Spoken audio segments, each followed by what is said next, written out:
مولانا تنویر صاحب ہماری جوانی تو اللہ کی عبادت میں گزر رہی ہے، ہماری جوانی تو نیک کاموں میں گزر رہی ہے، ہماری جوانی تو قرآن اور حدیث کے مطابق گزر رہی ہے۔ تو میرے بھائیو، آپ کو مبارک ہو آپ کی جوانی، آپ کو مبارک ہو آپ کی جوانی۔ انشاءاللہ کل قیامت کے روز آپ اس سورج کے گرمی سے بچا لیے جائیں گے۔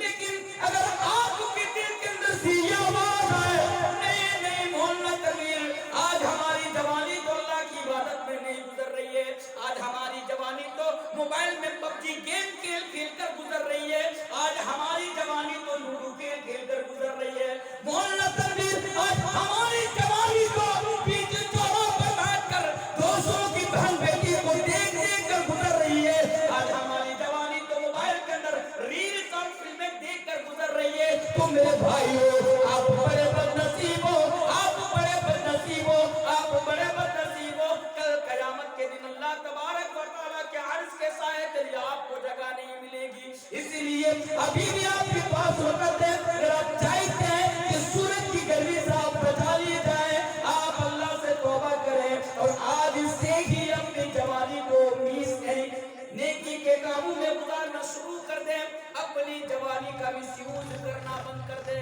پہلا پیغام، جوانی کی ویلیو کو سمجھو میرے بھائی، جوانی آخر ہے کیا؟ یہ جو جوانی اللہ نے تمہیں دی ہے نا، یہ جوانی اس لیے نہیں دی کہ مولانا صاحب اللہ نے جوانی دی، جوانی میں ذرا انجوائے کر لینے دوں، کتوں کی طرح کسی لڑکیوں کے پیچھے گھوم گھوم کر ذرا برباد کر لینے دوں، جب بوڑھا ہوں گا تب اللہ کی عبادت کروں گا، اللہ معاف کرے۔ میرے بھائی جوانی اللہ نے آپ کو اس لیے نہیں دی، ویلو کو سمجھے پہلے جوانی کی ویلو کیا ہے، پھر میں دوسرا پیغام آپ کے سامنے رکھوں گا کہ اب آپ اس حالات میں آپ کو کیا کرنا ہے۔ یہ دوسری حدیث آپ کے سامنے رکھتا ہوں، میری بات آپ کے دل پر چوٹ پہنچا سکتی ہے، آپ بڑے غور سے میری بات کو آپ سن کر جائیں۔ میرے بھائیو، اللہ کے پیارے نبی جناب محمد رسول اللہ صلی اللہ علیہ وسلم بیان فرماتے ہیں، اغتنم خمسن قبل خمسن، اے لوگوں، 5 چیزوں کے آنے سے پہلے 5 چیزوں کی قدر کر لو، 5 چیزوں کے آنے سے پہلے اغتنم خمسن قبل خمسن، کہ 5 چیزوں کے آنے سے پہلے 5 چیزوں کو غنیمت جان لو۔ اس کا مطلب کیا ہے؟ اس کا مطلب یہ ہے کہ 5 چیزوں کے آنے سے پہلے 5 چیزوں کا صحیح استعمال کر لیا کرو۔ کیوں؟ اگر یہ چیزیں ایک بار چھن جائے گی تو دوبارہ تمہیں ملنے والی نہیں ہے۔ اس کا مطلب یہ ہوتا ہے ان 5 چیزوں میں سے ایک چیز کیا ہے جو میرا موضوع سے تعلق رکھتی ہے، وہ چیز کیا ہے؟ اللہ کا نبی بیان فرماتا ہے، شبابک قبل حرمک، اے لوگوں، اللہ کے نبی نے بیان فرمایا کہ بڑھاپا کے آنے سے پہلے تم جوانی کی قدر کر لو۔ اس کا مطلب یہ ہوتا ہے کہ بڑھاپا کے آنے سے پہلے تم جوانی میں زیادہ سے زیادہ نیکیاں کر لو، زیادہ سے زیادہ اپنے نامہ اعمال میں نیکیوں کو جمع کر لو۔ جب بڑھاپا کے آنے سے پہلے تم اپنے رب کو راضی کرا لو، جنت جانے کا راستہ آسان کر دو، اس لیے کہ جب تم بوڑھا ہو جاؤ گے تو پھر تمہارے لیے بڑا مشکل ہو جائے گا۔ اس حدیث کو سامنے کر ایک بات کرتا ہوں، ہمارے سماج میں رہنے والے یہ جو نوجوان طبقہ ہے نا، آج جو ان کی سوچ ہے، آج جو ان کی مینٹیلیٹی ہے، ان کی سوچ اور ان کی مینٹیلیٹی کو دیکھ کر بھی ایک مسلمان ہونے کے ناطے بڑا افسوس ہوتا ہے۔ السلام علیکم۔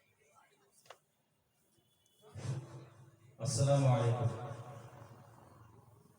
যারা যারা এখানে খাবার খায়নি হোটেল 10-15 মিনিট পরই বন্ধ হয়ে যাবে, তো যারা বাকি আছেন যে খেয়ে নেন, এই জন্য 10-15 মিনিট পরে বন্ধ হয়ে যাবে। আসসালামু আলাইকুম। تو جو بول رہا تھا، آج جو ہمارے سماج میں رہنے والے جو نوجوان طبقہ، ان سے کہو کہ بھئی تو نماز پڑھتا، وہ کہے ان سے جب سوال کریں گے تو نماز پڑھتا، کیا جواب دے گا؟ مولانا صاحب ابھی تو بھرپور جوانی ہے، ابھی نماز پڑھ کے کیا کروں گا، جب بوڑھا ہو جاؤں گا، 70 سال کا، 60 سال کا، 90 سال کا ہو جاؤں گا، تب جا کر اللہ کی عبادت کروں گا۔ ارے بھائی، آپ جو یہ سوچتے نا کہ جب آپ 70 سال کے ہو جائیں گے، 80 سال کے ہو جائیں گے، تب جا کر آپ اللہ کی عبادت کریں گے، تب جا کر آپ نماز پڑھیں گے، ایک بات یاد رکھو، جب تم بوڑھے ہو جاؤ گے، تمہارے بال پک جائیں گے، تمہاری داڑھی پک جائیں گی، تمہارے گالوں پر جھریاں آ جائیں گی،